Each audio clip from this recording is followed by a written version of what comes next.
My family called me going nowhere at my brother's promotion party, so I smiled, raised my glass, and walked out after one sentence that silenced the room. Graham raised his champagne flute in front of 50 people and smiled that practiced corporate smile he'd perfected over the last 3 years. I want to thank everyone for coming tonight to celebrate this promotion. VP of Strategic Operations at 31. He paused for applause, got it, then continued. And I couldn't have done it without my amazing wife Melissa, our son Caleb, and of course, family support. He turned toward me. The room followed his gaze. This is my brother James, 27, no degree, no future, still leaning on the family for everything, but we love him anyway. The room erupted in laughter. My parents, my Aunt Diane, my cousins Marcus and Sarah, Graham's colleagues in their designer suits, the neighbors who'd known us since childhood, everyone. They stared at me, waiting for me to shrink, to laugh it off, to play along with the joke. I smiled, raised my glass of cheap champagne they'd handed me at the door. Cheers, Graham. This is the last time any of you will see me. The laughter died. I set the glass on the nearest table and walked toward the door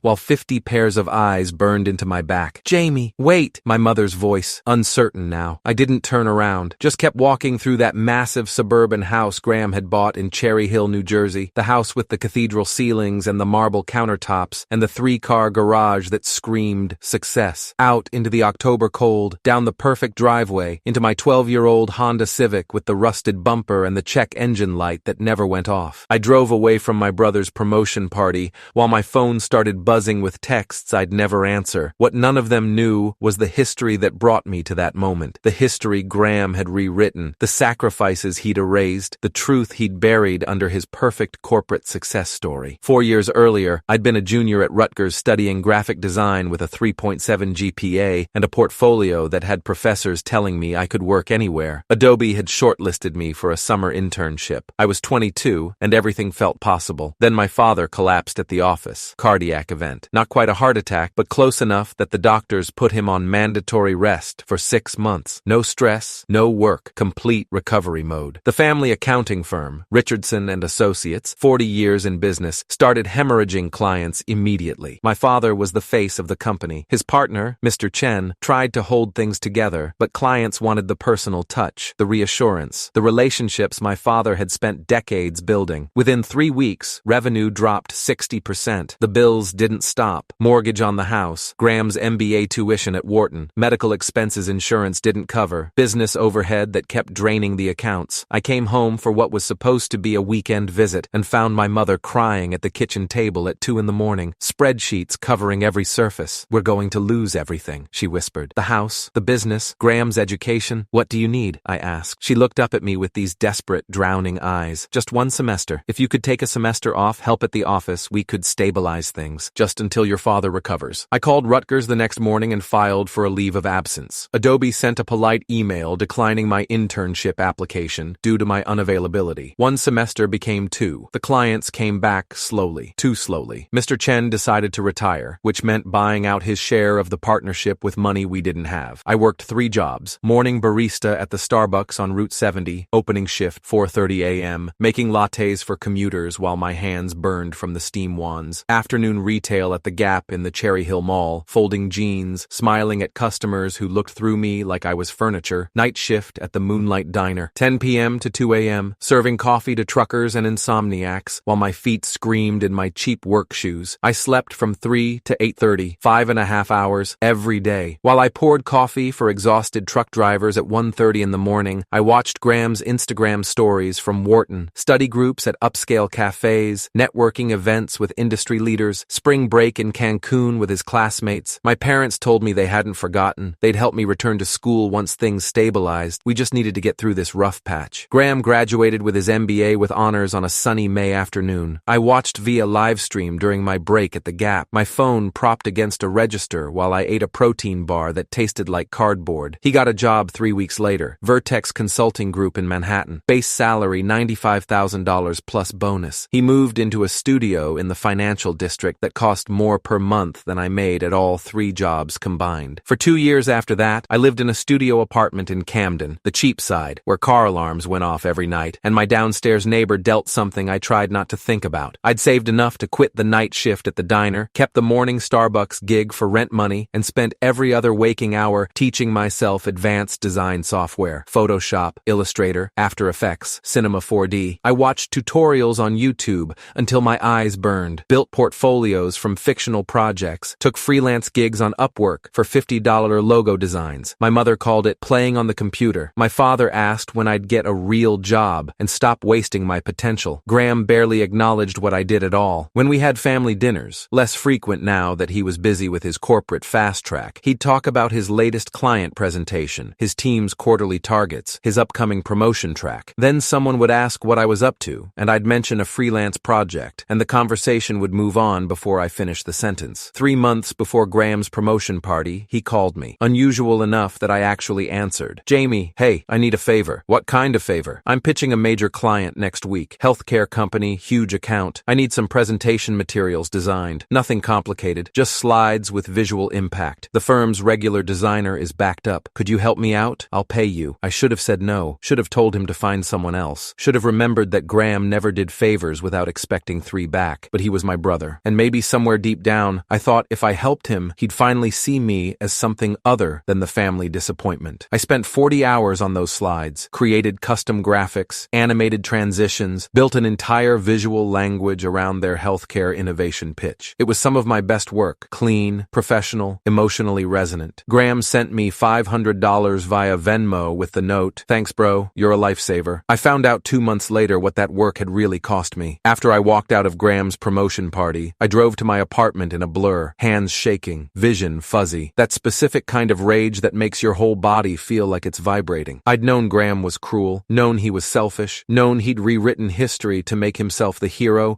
and me the cautionary tale. But standing there in front of 50 people, family, friends, colleagues, while they laughed at the joke of my existence, that was something different. That was erasure. I collapsed on my bed, the same bed I'd bought used off Craigslist 3 years ago, sagging in the middle, comforter from Target on clearance, stared at the water stain on my ceiling that looked like a map of some country I'd never visit. Let the tears come until my chest hurt and my throat was raw. That's when my phone rang. Unknown number, New Jersey area code. I almost didn't answer. Probably another recruiter from Indeed asking if I wanted to manage a TikTok account for $15 an hour. Hello? Is this James Hayes? A man's voice. Professional, calm. The kind of voice that belonged in corner offices. Yeah, this is Victor Sterling. I'm the senior creative director at Pinnacle Creative Agency in Metropolitan Harbor City. I came across your portfolio online yesterday. Your work is exceptional. The healthcare campaign materials especially. I'd like to offer you a position as junior art director. $75,000 a year, full benefits, relocation assistance, and a signing bonus. Are you interested? I sat up so fast, my vision went spotty. I'm sorry, what? Your portfolio, the healthcare pitch deck designs, the branding concepts, the motion graphics work. It's exactly what we need for our new pharmaceutical client accounts. I know this is sudden, but we're expanding rapidly, and I'd like to bring you on board. My hands were shaking again. Different kind of shaking. Can you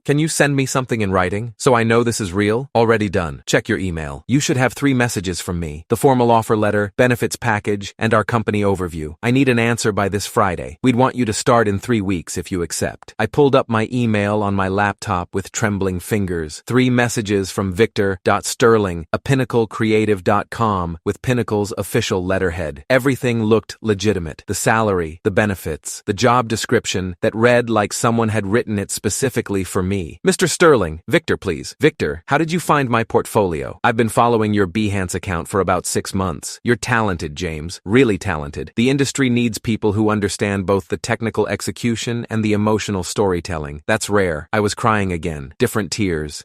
Yes, I accept. Thank you. Excellent. HR will reach out Monday morning with onboarding details. Welcome to Pinnacle, James. I think you're going to do great things here. He hung up. I sat there on my sagging bed in my Camden apartment with water stains on the ceiling and sirens wailing outside, holding a job offer that would change everything. The healthcare presentation materials Victor mentioned were the ones I'd designed for Graham, the ones on my Behance portfolio, the ones I'd posted with fictional client information because they'd never been officially mine to show, the ones Graham had used to win his promotion. I gave notice at Starbucks the next morning. My manager, Patricia Chen, 52 years old, had worked there for 11 years, had memorized every regular's order, hugged me so hard I couldn't breathe. You're gonna make it, Jamie. I knew you would. She pulled back, smiling with tears in her eyes. You stay in touch, okay? Let me know when you're famous. 2 weeks later, I packed everything I owned into my Honda Civic and drove 6 hours north to Metropolitan Harbor Harbor City. My entire life fit in the trunk and back seat. Clothes, laptop, design textbooks, the single houseplant I'd somehow kept alive for 2 years. Pinnacle had arranged temporary housing, a furnished studio in a neighborhood called Riverside Heights that actually had functioning heat and windows that locked. It was 3 times the size of my Camden place and cost me nothing for the first month. Not once did my family call. No apology from Graham, no acknowledgement from my parents, no check-in from anyone. They were waiting for me to fail, waiting for me to come crawling back, admitting they were right about me. I never did. At Pinnacle, I worked harder than I'd ever worked in my life. The agency occupied 4 floors of a converted warehouse in the Arts District, exposed brick, floor-to-ceiling windows, standing desks, and collaboration spaces that looked like something from a design magazine. The creative team was 15 people, all of them terrifyingly talented. Victor Sterling, 47 years old, 23 years in advertising, had won more industry awards than he could display in his office, believed in me, actually believed. He assigned me to real client accounts from day one, trusted my instincts, pushed me to take risks. "You're too careful," he told me after my first campaign presentation. "Stop designing for approval, design for impact, make people feel something." I started making people feel things. 6 months in, I led the rebrand for a regional healthcare network, won my first industry award, bronze at the Regional Creative Excellence Awards. My parents sent a text, "Congrats, honey." 1 year in, I got promoted to art director. Victor handed me the biggest pharmaceutical client account Pinnacle had ever landed. Meridian Biosciences, $2.3 million annual contract. "Don't screw this up," he said with a smile. I didn't screw it up. I crushed it. The campaign launched in April. Within 3 months, Meridian's brand recognition increased 47% in key markets. They extended the contract for another 2 years and doubled the budget. Victor promoted me again, senior art director at 26. That's when everything with Graham came crashing back. I was having lunch with our junior designer, Sasha Martinez, 24 years old, graduated from Pratt, had an eye for detail that bordered on supernatural, when she asked me something that made my stomach drop. "Hey, can I ask you something kind of weird?" "Sure." "That healthcare pitch deck on your portfolio, the one Victor hired you for, did you design that for Vertex Consulting, the firm in Manhattan?" My fork stopped halfway to my mouth. "Why do you ask?" "Because I have a friend who works there, Rachel Kim. She's in their marketing department. She sent me this whole presentation their team did for a major healthcare client about 8 months ago, bragging about how creative their consultants were getting." Sasha pulled out her phone and showed me screenshots, my designs, my graphics, my carefully crafted visual storytelling, with Graham's name in the corner. Presentation design by Graham Richardson, senior consultant. The restaurant went blurry at the edges. "Sasha, I need you to forward me everything Rachel sent you. Every screenshot, every file, every email. Is something wrong?" "Graham Richardson is my brother. I designed those materials for him as a favor. He told me it was for a client pitch. He never mentioned he'd claim he made them himself." Her eyes went wide. "Oh my God, James, that's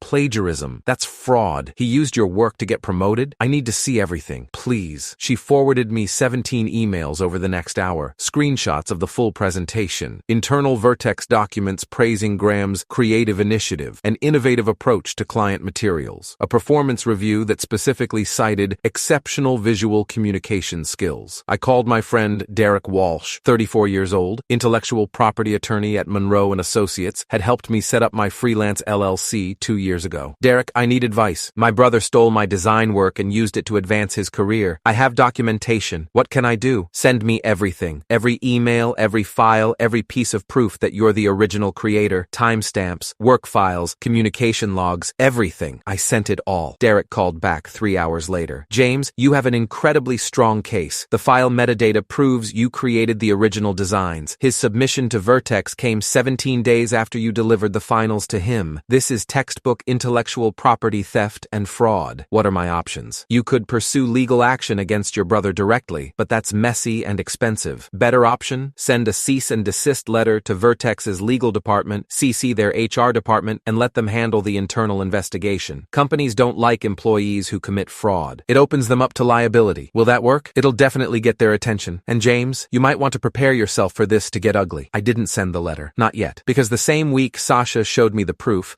my mother called from a new number. I'd blocked the old one after 2 months of silence following Graham's promotion party. "Jamie, honey, it's Mom." I almost hung up. "I know you're upset about the party, but we need to talk about Caleb's birthday. He's turning 4 next month, and we're having a big celebration at Graham and Melissa's house. I'd really like you to be there. No apology, no acknowledgement, just a request." "Why would I come to that?" "Because you're family, Jamie. I know Graham's comment hurt your feelings. Hurt my feelings? I laughed. This awful, bitter sound I didn't recognize. Mom, he humiliated me in front of 50 people. Called me a failure with no future while everyone laughed. You laughed. We weren't laughing at you, honey. It was just, Graham has a particular sense of humor. You're too sensitive sometimes. Too sensitive. You know what I mean. Anyway, the party is September 14th at 2 p.m. Please come. People are asking questions about why you're not in our lives anymore. People are asking questions. Not, we miss you. Not, we're sorry. Not, we were wrong. Just concerned about appearances. I'll think about it. I lied. Thank you, honey. I'll text you the details. She hung up. I sat there in my Riverside Heights apartment, the one bedroom I'd upgraded to after my second promotion, with actual furniture I'd bought new and windows that overlooked the harbor, and felt something shift inside me. They wanted me there to maintain appearances, to pretend we were a happy family for the neighbors and Graham's colleagues. Maybe it was time to give them a different show. 3 days after my mother's call, I got an email that changed everything. Subject: RFP response required. Axiom Technologies brand refresh. From Rebecca Torres, CMO, Axiom Technologies. Mr. Hayes, your work on the Meridian Biosciences campaign has been getting significant attention in the pharmaceutical sector. We're undertaking a complete brand refresh for Axiom Technologies and our portfolio companies. We'd like to invite Pinnacle Creative Agency to submit a proposal specifically requesting that you lead the creative direction. The RFP presentation is scheduled for September 14th at our Providence, Rhode Island headquarters. Budget range is $4.5–6 million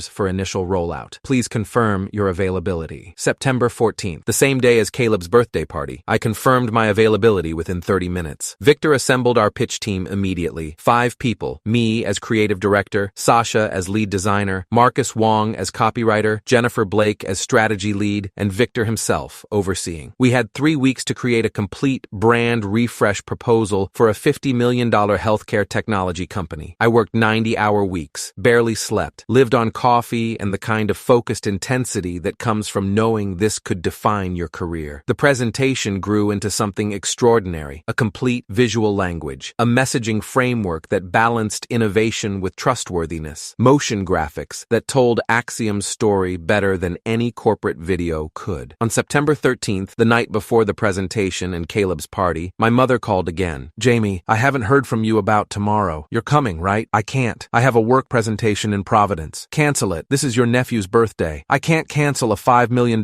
client presentation, Mom. You're choosing work over family? The irony was so thick, I almost choked on it. Remember when I chose family over work? When I left school to save the business? Worked 3 jobs while Graham finished his MBA? How'd that work out for me? Silence. That's different, Jamie. How? It just is. Graham didn't mean what he said at the party. He was just trying to be funny. Then why hasn't he apologized? Why hasn't anyone apologized? It's been almost a year, Mom. We shouldn't have to apologize for you being oversensitive. You know Graham loves you. I laughed. Does he? Because he stole my design work, claimed it as his own, and used it to get promoted. That's not love. That's theft. What are you talking about? Ask Graham about the healthcare presentation he submitted to Vertex 8 months ago. Ask him who really made it. I hung up before she could respond. The Axiom presentation happened at 9 a.m. in a conference room with floor-to-ceiling windows overlooking downtown Providence. Rebecca Torres sat at the head of the table, 42 years old, CMO for 3 years, had a reputation for demanding excellence and rewarding results. Her leadership team flanked her. CEO James Park, CFO Maria Santos, CTO David Lin. I presented for 90 minutes, showed them the current brand's weaknesses, the competitive landscape, our strategic positioning, then unveiled the new visual identity, colors, typography, logo systems, photography styles, motion guidelines, messaging frameworks, every detail perfect, every rationale airtight, every slide showing exactly how this rebrand would position Axiom as the healthcare technology leader they wanted to be. When I finished, Rebecca smiled for the first time all morning. That was exceptional, exactly what we needed. James Park leaned forward. I particularly appreciated the way you connected our technological innovation to patient outcomes. That emotional resonance is often missing in healthcare tech branding. We spent another hour discussing implementation, timelines, budget allocation. At 11:15, Rebecca stood and offered her hand. We'll need to run this through our board, but barring any surprises, I think we have a deal. Expect a contract draft by Monday. Victor practically floated out of the building. James, do you understand what you just did? That was the best pitch presentation I've seen in 20 years. You're 26 and you just closed a $5 million contract. We don't have the contract yet. We will, trust me. That was a formality. They loved it. We grabbed lunch at a cafe in downtown Providence. Victor ordered champagne champagne even though it was noon on a Thursday. To your future, he said, raising his glass, because after today, you can write your own ticket anywhere in this industry. My phone buzzed with texts. I ignored them. I knew what they were. Family, asking where I was, why I wasn't at Caleb's party, how I could be so selfish. I'd answer them later. First, I wanted to enjoy this moment, this victory, this proof that I'd built something real. The contract came through on Monday. $5.4 million, 18-month timeline. My name listed as creative director. Pinnacle gave me another promotion. Associate creative director at 26. Victor's second in command. My mother called that same afternoon. Jamie, we need to talk about Saturday. There's nothing to talk about. You embarrassed us. People kept asking where you were. Graham's colleagues wanted to meet you. Caleb was asking for Uncle Jamie. I had a work commitment. I told you that. You chose work over your nephew's birthday, over your family. You chose Graham's MBA over my education. You chose his corporate career over my sacrifice. You chose his version of events over the truth. Don't lecture me about choosing family. That's not fair. It's completely fair. You know what happened Saturday while you were at that party? I closed a $5 million